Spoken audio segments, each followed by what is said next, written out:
What's up guys, ACCardShark back again, back with another episode of Brick and Mortar Mondays. We're heading out today back to Lucky Fun Time in Penn Argyl, Pennsylvania. Got some stuff on hold up there, gonna go pick it up, and then shoot back here to the game room and show you what I got.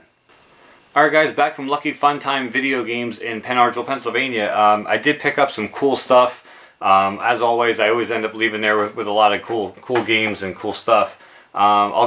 Got two Genesis games, which it's rare. I usually don't pick up Genesis games, but these just look really awesome. They're common titles, but just look like a good time. And you know me, I like my off-center and like weird, wacky kind of stuff. The first game is called Shove It, the Warehouse game. And you know, upon looking it up on YouTube, it just looked like a kind of a puzzle type game, but just looked a little bit off, a little bit different. And that's kind of what I like to do. So, you know, cart only, but I have my cartridges on the shelf there. I'll just add it to the collection. Just look like a fun time, so I picked that one up. Second one, the label looks like just like generic, like no frills label, which is really strange. But it's a game called Trampoline Terror. And it just looks like so generic and so there you go. So, you know, just so different that, again, just a game, according to YouTube, they're both like really bad games, but you know me, I love my bad games. I love to laugh at them. So I picked those up for a couple bucks a piece. No, you know, no big deal, just common titles. And then onto the rest of the games I picked up. Just some awesome stuff. I actually went kind of nuts on the Sega CD this trip. And as you guys know, I am trying to eventually try to collect the entire Sega CD collection, being there was only like 140 some odd titles. But these just came into the store, and John had posted them up on Facebook, and I saw them, and I had to have them. So I contacted him and said, can you please put them aside, and I went and picked them up. First game, I believe it's called Sill. I believe that's how you say it. It's obviously a shooter, complete in its box. As you can see, here's some of the pictures of the gameplay here. But basically, it's just like a computer defense system.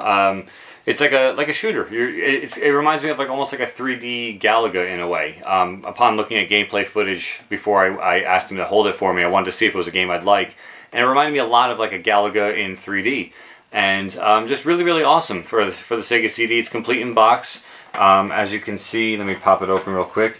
There's your disc and the manual. Everything is in really good shape. So awesome pickup for less than 10 bucks. Awesome pickup there for the Sega CD. Another game I picked up. I've heard a lot of weird things about this game, and it's supposedly a really bad game, but again, one that I would love to laugh at. But the game is called Cadillacs and Dinosaurs, and it's the second Cataclysm. So as you can see, the art style is real cool, very comic book looking, if you look at it that way. And then if you look, the cutscenes, I was talking to Adam, actually. Adam was the one who was at the store, and I told him, like, if the cutscenes were just a movie or a show, I would have probably loved to just sit there and watch it. But the gameplay, from what I've seen at least, I've not tried it yet, it's just really crappy. And but I mean, if you look at it, the art style is really cool. That's one of the cutscenes there. And then there's your gameplay scene. Really, all you're doing is driving and hoping not to crash. You know, as you can see, the Brontosaurus head is there, and like if you steer into him, you're gonna die. You're just basically looking to not crash and not die. But you know, the art style is just really cool in this game. I'm not really sure what the story is. I'm hoping to get some gameplay on this game to show you guys some gameplay on this. I'm going to start doing a lot more gameplay in the coming months to kind of maybe switch directions of the channel a little bit. I know this channel's been all just pickups and that's it, so I'm going to try to maybe steer it into more reviews or just gameplay footage or just thoughts on games, whatever, just to try to do something different. But anyway, off the topic there, but you know, Cadillacs and Dinosaurs just look like an awesome time, so I picked that up. This game I picked up, the case is a little jacked, but not a big deal to me. I mean, everything else looks in good condition.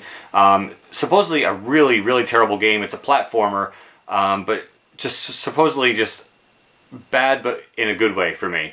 So anyway, the game's called Wild Woody, and there's the title right there, Wild Woody.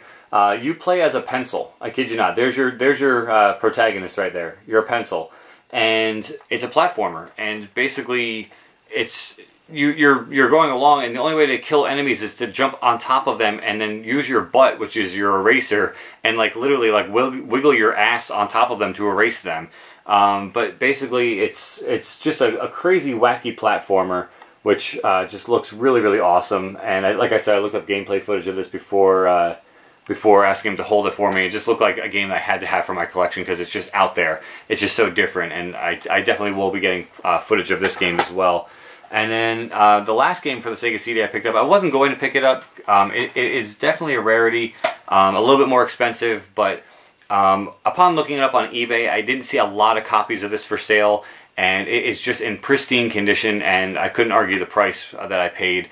Those of you who know the Sega CD know the rarity of this game and know that it's supposedly a good game. Adam was telling me it's pretty good. I've seen gameplay footage. It reminds me, I want to say Bangai-O, but I don't know if that's the right title. It's a shooter, but it's called Android Assault for the Sega CD. And as you can see, it's in really, really good shape. Front cover art complete. Your spine looking pretty good. And then when you open it up, it has obviously the disc inside, and everything is complete. Like I said, those of you who are a little bit more aficionados in the Sega CD collection know that this game it's harder to come by, and I couldn't turn it down. I had to bring it home with me for my collection because it does look like a really, really good game.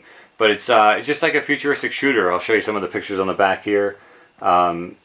It's just really, really awesome. I mean, I saw the gameplay footage, like I said, on YouTube, and everything just looked really, really cool. So I did pick that up, and to round out the four Sega CD titles that I did pick up, I picked up one NES game, and it's really not even an official NES game. It's really interesting. Never seen this before in my life. It's basically a foreign version of Chip 'n Dale Rescue Rangers, but it's called OSS Kyos. As you can see, OSS Kyos. It's actually a Portuguese version of Chip 'n Dale Rescue Rangers for the NES. As you can see, it's on a black cart, which is awesome. And as you can see here, they look like squirrels more than anything else, but underneath you can see it says Chip 'n Dale underneath each one of them. But as you can see, the enemy, if you're familiar with the Chip 'n Dale games, the enemy is one of the enemies from Chip 'n Dale Rescue Rangers. And it's just really, really awesome. There's your spine right there. If it will ever focus. There we go. Esquios. But it's a Portuguese version of Chip 'n Dale, and it plays in any 72-pin NES system, so it's compatible with the front loader, the top loader, either one it'll play. But just such a cool rarity and such a cool NES item to find. Again, one of those things I just can't turn down. It's just awesome for my collection, being I'm an NES collector. And then speaking of NES collector, as well as speaking of capturing footage for gameplay, the main reason why I actually went to go to the store was to pick this up. It's from Japan, as always. I go for my Japanese stuff there, but it is the Famicom Toploader. And as you guys know, the Toploader is hard to come by, whether it be the North American version or the Japanese version. I've never really come across this anywhere, and it's, as you can see, it looks just like the Nintendo Toploader, with the exception of the fact that it says Family Computer right there. So it's a Famicom Toploader. Front port's obviously still the same, and on the back ports, this is the main reason why I wanted it, was that it has AV out. So with the AV out, the original Famicom is RF. With the Toploader here, they made it as an AV out system. So what I'm trying to do is, with my iMac over here, is I'm trying to set up duplicate systems. Like I have an NES over there. My Genesis 3 is over there because that's an AV system. And then this will be added to that collection over there. Is that I'm going to try to hook directly into my iMac and capture gameplay for you guys. Hopefully try to get some cool new segments going with gameplay and commentary and everything else. But the system also came with a Dogbone controller, which, as you guys know, that was the controller that came with the Toploader systems back in the day. Came with the power plug and the AV cord, and I was able to pick that up from Lucky Fun Time for my gameplay capture for my Famicom stuff. Also compatible with the disk drive system, so I can hook the disk drive system directly into the top-loading Famicom, or I should say that this Famicom. They're both top loaders, but and then I can actually do gameplay footage of disc-based games for the Famicom as well. So I'm just trying to expand my media so that I can do that, as well as, I mean, part of my collection too. It's awesome to have a top-loading Famicom, don't get me wrong, it's awesome. So lots of cool stuff hopefully on the horizon, guys. Those were my pickups from Lucky Fun Time. On the horizon hopefully soon. I know I have an eBay unboxing coming. 2 out of the 3 have come in. I'm waiting for the last one coming from overseas. So that's coming. I have a recent pickups video coming, just some newer stuff that came out recently, an Xbox 360 title, a couple purchases from Gamefly, that kind of stuff.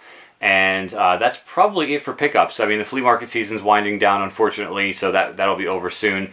And then I'll, for the winter time, start getting into some gameplay, hopefully, as long as my capture device is compatible with my iMac. So hopefully I'll start doing that new episodic content for that. So all in all, awesome win, guys. Thanks again to John, to Jen over at Lucky Fun Time, to Adam for coming in and basically opening the store for me, which was awesome. He was coming anyway, but he opened up the store for me because I was there, so that was really awesome. So thank you, Adam, for that.